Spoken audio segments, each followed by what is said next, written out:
संकटांवर मात करण्यासाठी, जीवनात समृद्धी आणण्यासाठी आणि आपली स्वप्न पूर्ण करण्यासाठी आता आपल्याला साथ देतील शुभरत्न। आर्थिक, प्रापंचिक, राजकीय आणि शारीरिक भरभराटीसाठी आजच आपल्या राशीचं शुभरत्न परिधान करा। 5 पिढ्यांपासून विश्वासाची परंपरा। शुभरत्न केंद्र, AH मोतीवाला, नेहरू चौक, महाराष्ट्र बँकेसमोर, निपाणी। मोबाईल 09448 14 24 21। शेतकऱ्यांच्या समस्या काय आहेत, त्यांना जिल्हा बँक कशा पद्धतीने मदत करेल, त्यासाठी काय धोरण आखावे लागेल, शेतकऱ्यांनी केलेला नवीन प्रयोग आणि त्यांच्याशी संवाद साधण्यासाठी जिल्ह्यात प्रतिदिन 1 लाख लिटर दूध संकलनाचा संकल्प घेऊन सिंधुदुर्ग जिल्हा बँक अध्यक्ष मनीष तळवी थेट शेतकऱ्यांच्या गोठ्यावर पोहोचले।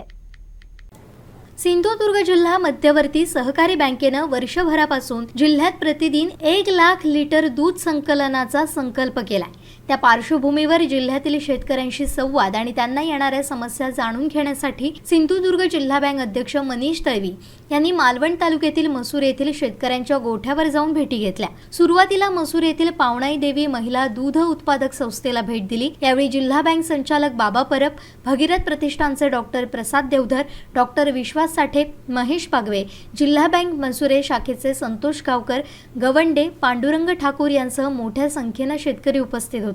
म्हैशीसाठी लागणारा सुका चारा कमी दरात मिळावा, त्यांना लागणाऱ्या खाद्याचे पैसे आणि दुधाचे पैसे बघितले तर आम्हाला काही फायदा होत नाही। शिवाय स्थानिक डॉक्टर असावा, गोठ्यासाठी 2.5 लाख रुपये खर्च अपेक्षित आहे, जिल्हा बँकेकडून कर्ज मिळावे अशी मागणी शेतकऱ्यांनी केली आहे। यावर जिल्हा बँक अध्यक्ष मनीष तळवी काय म्हणाले पाहूया।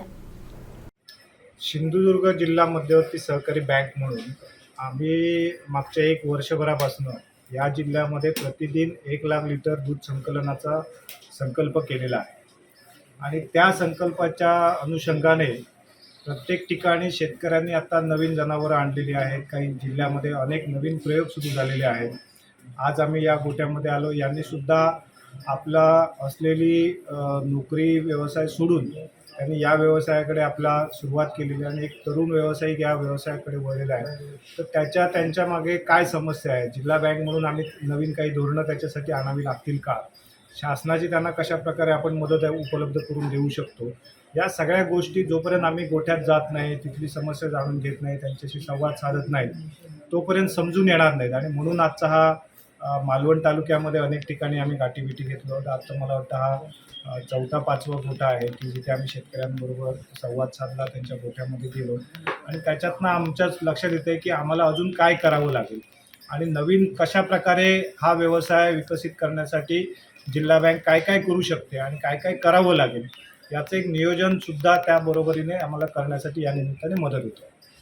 ही जिल्हा बँक म्हणून जी नवीन धोरणं आणलेली आहे किंवा धोरणातली सहजता जी आणलेली आहे, आवश्यक सहजता, ती सहजरित्या त्याला तो व्यवसायासाठी कर्ज उपलब्ध झालं पाहिजे आणि ती सहजता आम्ही या नवीन धोरणामध्ये आणलेली आहे। त्यामुळे आता आमच्या ब्रँचकडे तुम्ही गेलात, कुठल्याही आमच्या ब्रँचमार्फत जरी कर्ज मागितलं तर तुम्हाला पूर्वीपेक्षा खूप कमी वेळामध्ये आणि सहजरित्या मार्गदर्शन करून त्या व्यवसायासाठी कर्ज उपलब्ध करून दिलं जातं।